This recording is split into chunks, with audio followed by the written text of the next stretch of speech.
నమస్కారం. ఘంటారావానికి స్వాగతం. ముందుగా ప్రధాన అంశాలు. కోల్కతాలో వేల మందితో కలిసి ప్రధాని ఆసనాలు. యోగా ప్రపంచ శాంతికి మార్గం సుగమం చేస్తుందన్న మోదీ.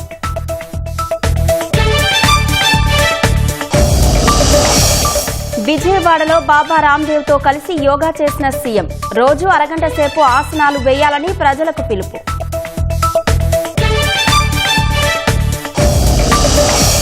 ప్రశాంతంగా సాగిన నీట్ రీ ఎగ్జామ్. గత అనుభవాల దృష్ట్యా కట్టుదిట్టంగా సాగిన పరీక్ష.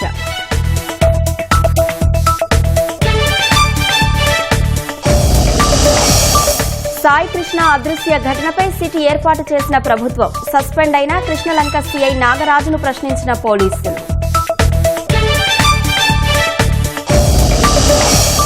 నరసాపురంలో యువతిని కత్తితో పొడిచి చంపిన వ్యక్తి. ఇద్దరు ఒకే గ్రామానికి చెందిన వారిగా గుర్తింపు.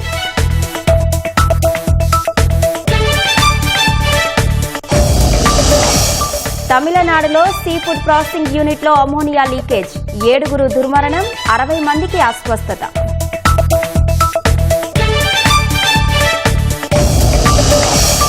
స్విట్జర్లాండ్లో అమెరికా ఇరాన్ మధ్య శాంతి చర్చలు. పాకిస్తాన్ ఖతార్ మధ్యవర్తిత్వంతో సమావేశం.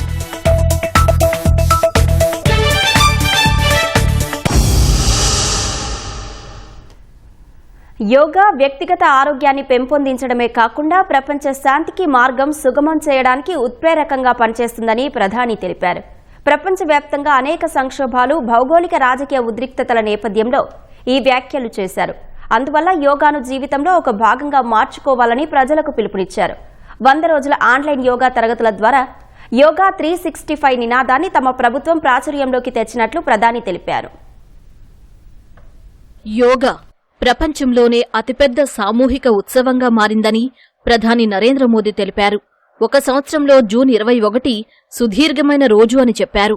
యోగా వ్యక్తిగత ఆరోగ్యాన్ని పెంపొందించడమే కాకుండా ప్రపంచ శాంతికి మార్గం సుగమం చేయడానికి ఉత్ప్రేరకంగా పనిచేస్తుందన్నారు. ప్రపంచవ్యాప్తంగా అనేక సంక్షోభాలు, భౌగోళిక రాజకీయ ఉద్రిక్తతల నేపథ్యంలో ప్రధాని మోదీ ఈ వ్యాఖ్యలు చేశారు. 12వ అంతర్జాతీయ యోగా దినోత్సవంలో భాగంగా కోల్కతాలోని రెడ్ రోడ్ వేదికగా జరిగిన కార్యక్రమంలో ప్రధాని మోదీ పాల్గొన్నారు. తెల్ల షర్ట్, తెల్ల ప్యాంటు ధరించిన ప్రధాని వేలాది మందితో కలిసి ఉత్సాహంగా యోగాసనాలు వేశారు. 40 నిమిషాల పాటు ఈ కార్యక్రమం జరగ్గా ప్రజలు యోగాసనాలు వేస్తున్నప్పుడు వారిని నిశితంగా పరిశీలించారు.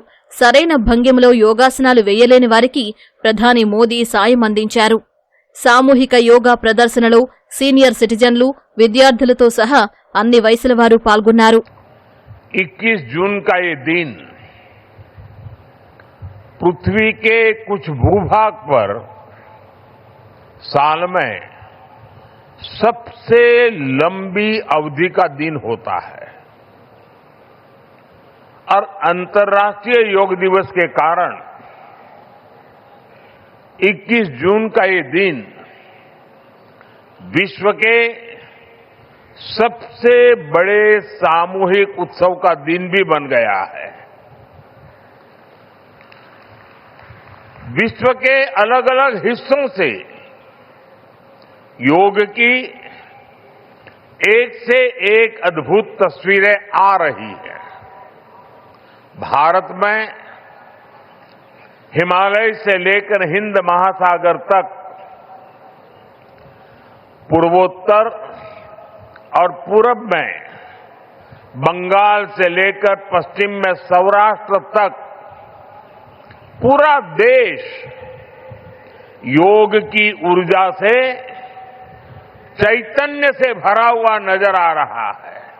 శారీరక, మానసిక ఆరోగ్యంతో పాటు ఆరోగ్యకరమైన వృద్ధాప్యాన్ని ప్రోత్సహించడం ద్వారా జీవన ప్రమాణాలను మెరుగుపరచడంలో యోగా కీలక పాత్ర పోషిస్తుందని ప్రధాని మోదీ తెలిపారు. అందుకే యోగా సాధనను ప్రత్యేక సందర్భాల్లో మాత్రమే కాకుండా జీవితంలో భాగంగా మార్చుకోవాలని సూచించారు. When we speak of yoga for healthy aging, it means that we can work to ensure that age does not reduce human potential. Yoga can help human life to aspire for constant growth.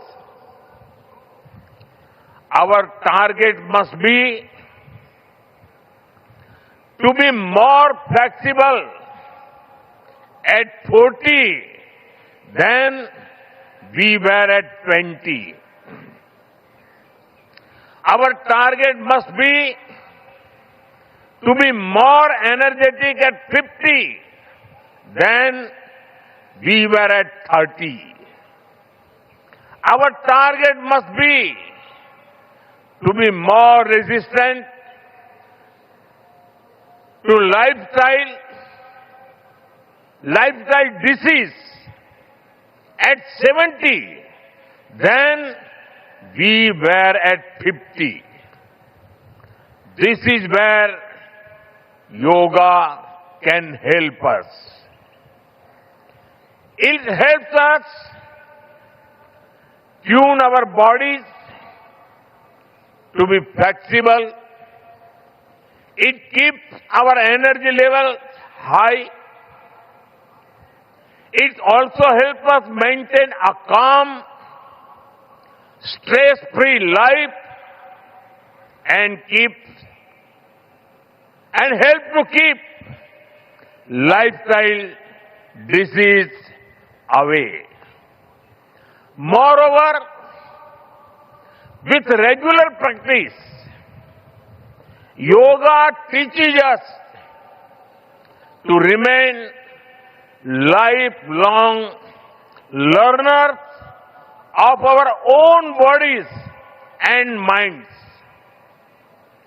The more we know about ourselves, the better we can manage ourselves. That is why yoga for healthy aging, this theme must be seen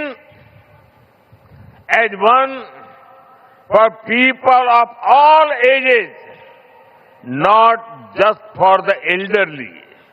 ప్రపంచవ్యాప్తంగా దాదాపు 2500 ప్రాంతాల్లో యోగా దినోత్సవం జరిగింది. ఇందులో 210కి పైగా భారతీయ మిషన్లు, పోస్టులు పాల్గొన్నాయి. June 21ని అంతర్జాతీయ యోగా దినోత్సవంగా పాటించాలని భారత్ చేసిన ప్రతిపాదనకు ఐరాస సాధారణ సభ ఆమోదం తెలిపింది. దీంతో 2015 నుంచి జూన్ 21న అంతర్జాతీయ యోగా దినోత్సవాన్ని ప్రపంచమంతా జరుపుకుంటోంది. ఆధ్యాత్మికత, యోగా సాధనతోనే ఆరోగ్య, సంపన్న, సంతోషకర ఆంధ్రప్రదేశ్ స్వప్నం నెరవేరుతుందని సీఎం చంద్రబాబు ఉద్ఘాటించారు. సాంకేతికతకు ఆధ్యాత్మికతను జోడిస్తే అన్స్టాపబుల్ అని వ్యాఖ్యానించారు. యోగా ద్వారా భారత శక్తిని ప్రధాని మోదీ ప్రపంచానికి చాటి చెబితే సామాన్యులకు యోగాను చేరువ చేయడానికి బాబా రామ్దేవ్ కృషి చేశారని ప్రశంసించారు. యోగాంధ్ర 2027ను తిరుపతిలో నిర్వహిస్తామని ప్రకటించారు.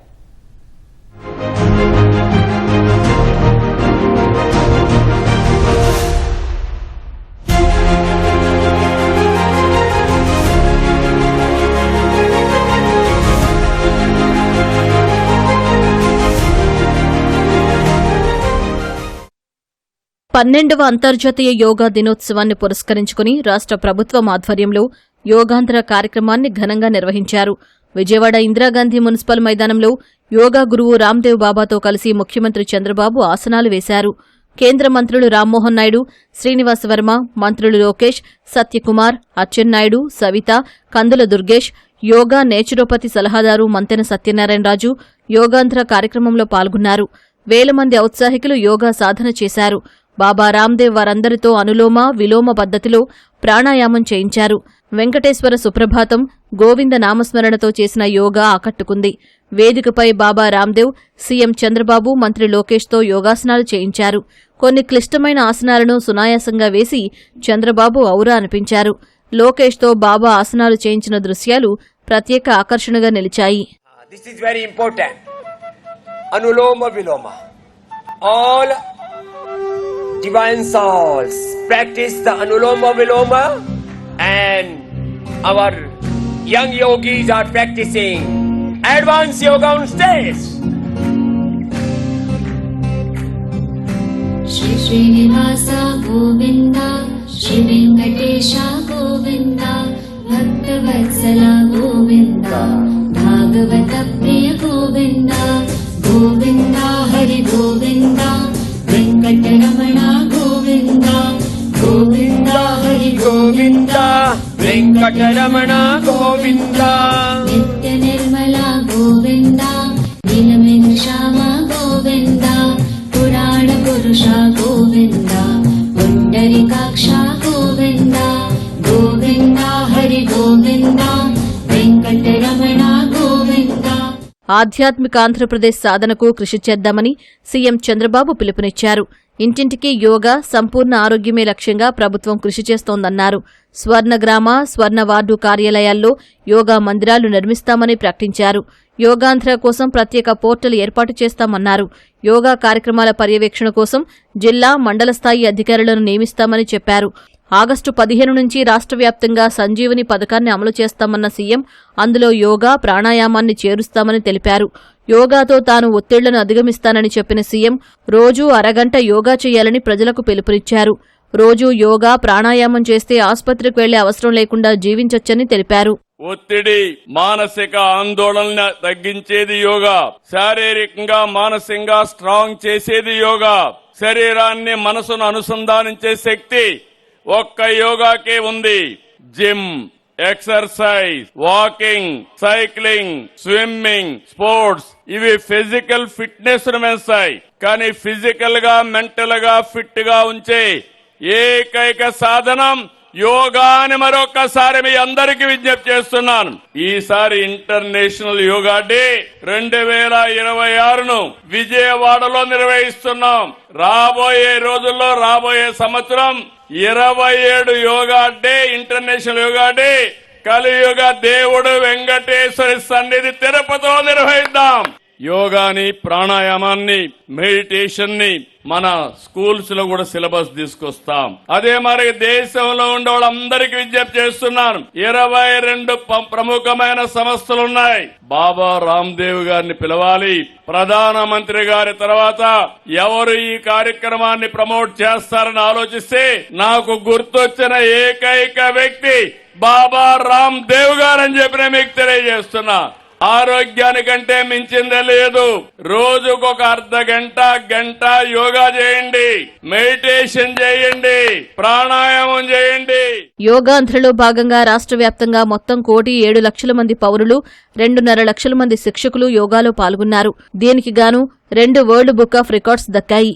వాటిని అధికారులు వేదికపై సీఎం చంద్రబాబుకు అందజేశారు. యోగాభ్యాసకులతో సీఎం చంద్రబాబు ప్రతిజ్ఞ చేయించారు.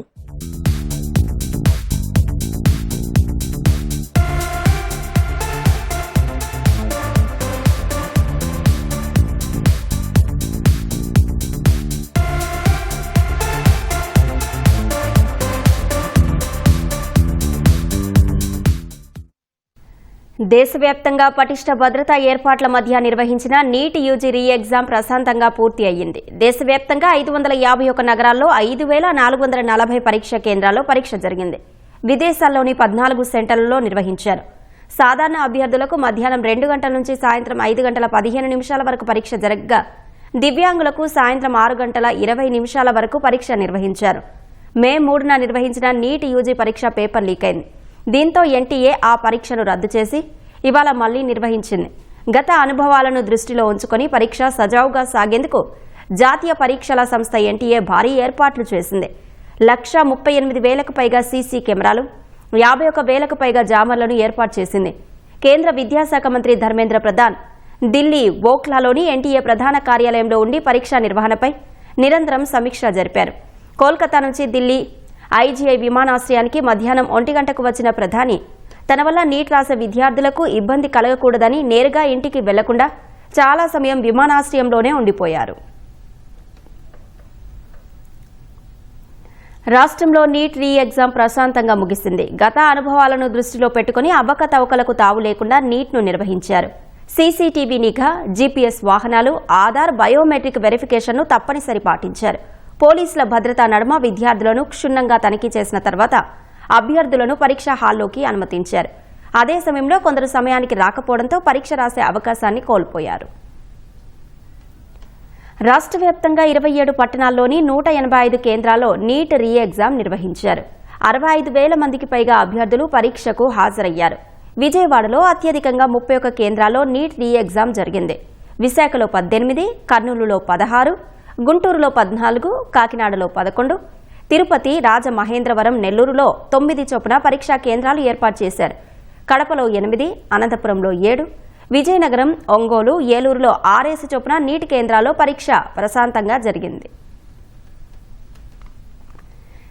నిబంధనల ప్రకారం 1 నిమిషం ఆలస్యంగా వచ్చిన వారికి పరీక్ష రాసే అవకాశం కల్పించలేదు.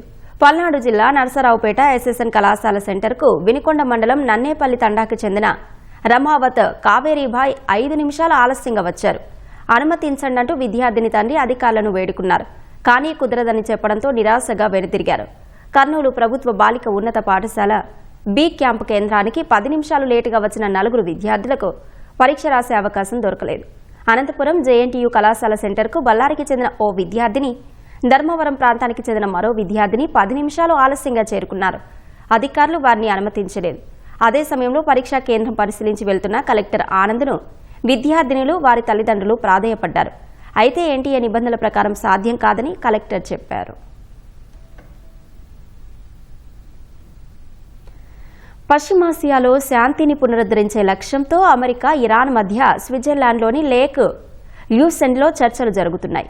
అమెరికా తరపున ఉపాధ్యక్షుడు జేడీ వాన్స్, ప్రత్యేక రాయబారి స్టీవ్ విట్కాఫ్, అధ్యక్షుడు ట్రంప్ అల్లుడు జారెడ్ కుష్నర్ చర్చల్లో పాల్గొంటున్నారు. ఇరాన్ తరపున ఆ దేశ పార్లమెంట్ స్పీకర్ మహమ్మద్ గాలిబాఫ్, విదేశాంగ మంత్రి అబ్బాస్ అరాక్చీ తదితరుల బృందం చర్చల్లో పాల్గొంటున్నారు. పాక్, ఖతార్ మధ్యవర్తిత్వంతో ఈ చర్చలు జరుగుతున్నాయి. స్విట్జర్లాండ్లోని బర్గెన్ స్టాక్ రిసార్ట్లో అమెరికా, ఇరాన్ మధ్య చర్చలు అధికారికంగా ప్రారంభమైనట్లు ఖతార్ విదేశాంగ మంత్రిత్వ శాఖ ప్రకటించింది. ఈ చర్చలు విజయవంతమై గతంలో కుదిరిన అవగాహన ఒప్పందంలోని అన్ని అంశాలను పొందుపరుస్తూ ఒక సమగ్ర, శాశ్వత ఒప్పందానికి దారితీస్తాయని ఆశిస్తున్నట్లు పేర్కొంది. అవగాహన ఒప్పందంలోని అంశాల వారీగా తుది ఒప్పందంపై చర్చలు జరిపేందుకు ప్రత్యేక బృందాలను ఏర్పాటు చేసినట్లు ఖతార్ వెల్లడించింది. శాంతి చర్చల లక్ష్యాలను సాధించేలా పాకిస్తాన్, ఇతర మధ్యవర్తులతో కలిసి ఖతార్ నిరంతరం పనిచేస్తుందని ఆ దేశ విదేశాంగ మంత్రిత్వ శాఖ వివరించింది.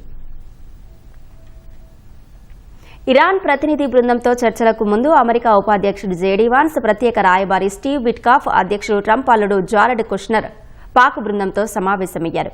ఈ సందర్భంగా అమెరికా ప్రతినిధులు పాక్ ప్రధాని షహబాజ్ షరీఫ్, ఆర్మీ చీఫ్ అసిమ్ మునీర్లతో కరచాలనం చేశారు.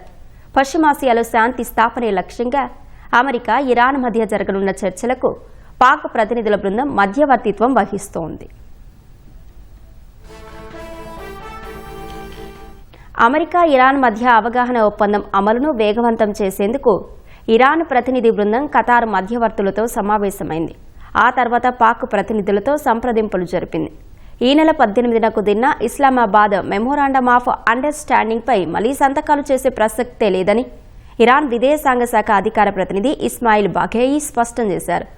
రాబోయే చర్చలన్నీ కేవలం ఈ ఒప్పందాన్ని క్షేత్రస్థాయిలో ఎలా అమలు చేయాలి, ఏ విధంగా ఉండాలి అనే అంశాలపైనే కేంద్రీకృతమవుతాయని వెల్లడించారు.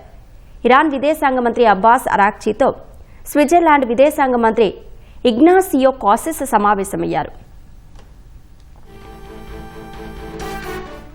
యుద్ధ విరమణ అవగాహన ఒప్పందం ప్రకారం శాంతి పునరుద్ధరణకు చర్చలు జరిపి 60 రోజుల్లో తుది ఒప్పందానికి రావాల్సి ఉంది. లెబనాన్పై ఇజ్రాయెల్ దాడుల కారణంగా శుక్రవారం ప్రారంభం కావాల్సిన చర్చలు ఆలస్యమయ్యాయి. లెబనాన్లో ఇజ్రాయెల్ దాడిని నిరసిస్తూ హర్ముజ్ జలసంధిని మళ్లీ మూసివేసినట్లు ఇరాన్ ప్రకటించింది. అయితే రవాణా కోసం హర్ముజ్ తెరిచే ఉందని JD Vance, America Central Command చెబుతున్నాయి. ఈ నేపథ్యంలో చర్చలపై సర్వత్రా ఆసక్తి నెలకొంది. విజయవాడలో అదృశ్యమైన గాదె సాయికృష్ణ కేసులో ప్రత్యేక దర్యాప్తు బృందం సిట్ను ఏర్పాటు చేస్తూ ప్రభుత్వం కీలక నిర్ణయం తీసుకుంది. సస్పెండ్ అయిన సీఐ నాగరాజుపై అక్రమ నిర్బంధం, కస్టడీ హింస, హత్య, ఆధారాల మాయం వంటి ఆరోపణలపై నమోదైన కేసుకు సంబంధించి సిట్ ఏర్పాటు చేశారు. ఈ కేసు తీవ్రత, సున్నితత్వాన్ని దృష్ట్యా పారదర్శకంగా, నిష్పక్షపాతంగా విచారణ జరిపేందుకు ఎన్టీఆర్ పోలీస్ కమిషనరేట్ పరిధికి బయట ఉన్న అధికారులతో సిట్ ఏర్పాటు చేయాలని డీజీపీ ప్రతిపాదించారు. ఈ మేరకు సిట్ ఏర్పాటు చేస్తూ ప్రభుత్వ ప్రధాన కార్యదర్శి సాయి ప్రసాద్ ఉత్తర్వులు జారీ చేశారు. సిట్ చీఫ్గా law and order IG Ravi Prakash, సభ్యులుగా పశ్చిమ గోదావరి జిల్లా ఎస్పీ అద్నాన్ నయీం ఆస్మి, అల్లూరి జిల్లా ఎస్పీ అమిత్ బర్దర్, బాపట్ల జిల్లా అదనపు ఎస్పీ సుధాకర్లను దర్యాప్తు అధికారులుగా నియమించారు. అవసరమైతే అదనపు సిబ్బంది, సాంకేతిక సహాయం, ఫోరెన్సిక్ మద్దతు తదితర వనరులను ఇతర విభాగాల నుంచి కోరుకునే స్వేచ్ఛ సిట్కు ఇచ్చారు.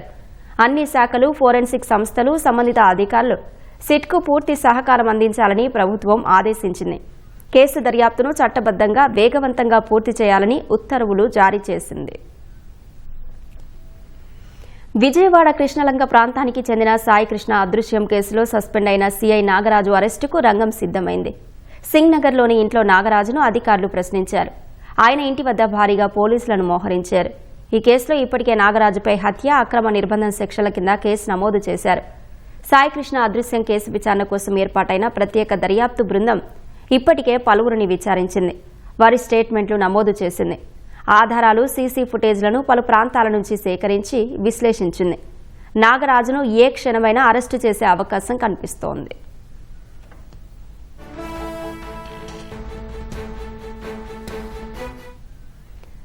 పశ్చిమ గోదావరి జిల్లా నరసాపురంలో ఓ మహిళను తెలిసిన వ్యక్తే కత్తితో పొడిచి చంపాడు. కోనసీమ జిల్లా సకినేటిపల్లి లంక గ్రామానికి చెందిన రోజాను అదే గ్రామానికి చెందిన మార్గాని రమేష్ కత్తితో పొడిచి హత్య చేశాడు.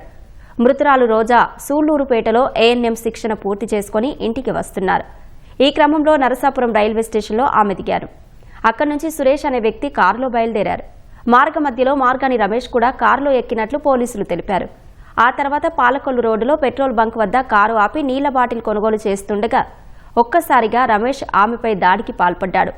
వెంట తెచ్చుకున్న కత్తితో రమేష్ పొడిచాడని, అడ్డుకోబోయిన సురేష్ పైన దాడి చేశాడని పోలీసు అధికారులు వెల్లడించారు. గాయపడ్డ ఇద్దరిని నరసాపురం ప్రభుత్వ ఆసుపత్రికి తరలించగా అప్పటికే రోజా మృతి చెందినట్లు వైద్యులు నిర్ధారించారు. గాయాలైన సురేష్కు చికిత్స అందిస్తున్నారు.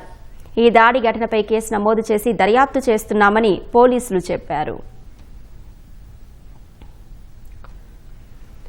తమిళనాడు తిరువల్లూరులోని ప్రైవేటు సీ ఫుడ్ ప్రాసెసింగ్ యూనిట్లో అమ్మోనియా గ్యాస్ లీక్ అయి 7 ప్రాణాలు కోల్పోయారు. అస్వస్థతకు గురైన మరో 60 మంది కార్మికులు వేర్వేరు ఆసుపత్రుల్లో చికిత్స పొందుతున్నారు. బాధితుల్లో ఎక్కువ మంది మహిళలే ఉన్నారని వైద్యులు తెలిపారు. తిరువల్లూరు జిల్లా కలెక్టర్ కవిత ఫ్యాక్టరీని పరిశీలించి ఘటనపై ఆరా తీశారు. ఫ్యాక్టరీలోని వాల్వ్ విఫలం కావడమే గ్యాస్ లీకేజీకి ప్రధాన కారణమని ప్రాథమికంగా భావిస్తున్నారు. ఈ ఘటనపై పూర్తిస్థాయి దర్యాప్తు జరిపి భద్రతా లోపాలపై నివేదిక ఇవ్వాలని కలెక్టర్ అధికారులను ఆదేశించారు. ఈ దుర్ఘటనపై తమిళనాడు ముఖ్యమంత్రి జోసెఫ్ విజయ్ తీవ్ర దిగ్భ్రాంతి వ్యక్తం చేశారు. విచారణకు కమిటీని ఏర్పాటు చేయాలని అధికారులను ఆదేశించారు. 24 గంటల్లో మధ్యంతర నివేదికను, 3 రోజుల్లో తుది నివేదికను సమర్పించాలన్నారు. సీఎం ఆదేశాల మేరకు పారిశ్రామిక భద్రత, ఆరోగ్య డైరెక్టర్, కాలుష్య నియంత్రణ మండలి సభ్య కార్యదర్శి, ప్రజారోగ్య అదనపు డైరెక్టర్తో కూడిన 3 సభ్యుల కమిటీని విచారణ కోసం నియమించారు.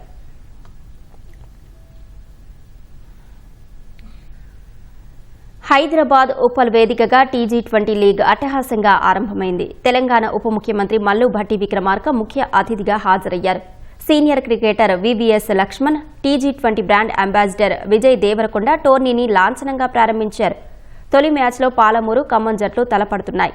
ఈ నెల 23న పాలమూరు స్ట్రైకర్స్తో హైదరాబాద్ ఈ ఛాంపియన్స్ తొలి మ్యాచ్ ఆడనుంది. ఉప్పల్ స్టేడియం వేదికగా జూలై 12 వరకు 22 రోజుల పాటు టీ20 లీగ్ జరగనుంది. తొలి సీజన్లో 8 జట్లు ట్రోఫీ కోసం పోటీ పడుతున్నాయి. అంతకుముందు సంగీత దర్శకుడు తమన్ ప్రత్యేక ప్రదర్శన ఆద్యాంతం ఆకట్టుకుంది. టీ20 లీగ్ ప్రారంభం సందర్భంగా లేజర్ షో, బాణసంచా మిరుమిట్లు అదరహో అనిపించాయి. వారాంతం ఆదివారం సెలవు కావడం వల్ల ఉప్పల్ స్టేడియం అభిమానుల కేరింతలతో సరికొత్త ఉత్సాహ వాతావరణం సంతరించుకుంది. అభిమాన క్రికెటర్లు సిరాజ్, లక్ష్మణ్ను చూసేందుకు జనం భారీగా తరలివచ్చారు. మ్యాచ్ టికెట్ల ధరలు సైతం అందుబాటులో ఉండటం పట్ల అభిమానులు సంతృప్తి వ్యక్తం చేస్తున్నారు. మ్యాచ్ నిర్వహణ కోసం పోలీసులు భారీ బందోబస్తు నిర్వహించారు. ఎలాంటి అవాంఛనీయ ఘటనలకు తావు లేకుండా 150 మంది సిబ్బందితో భద్రతా ఏర్పాట్లు చేశారు.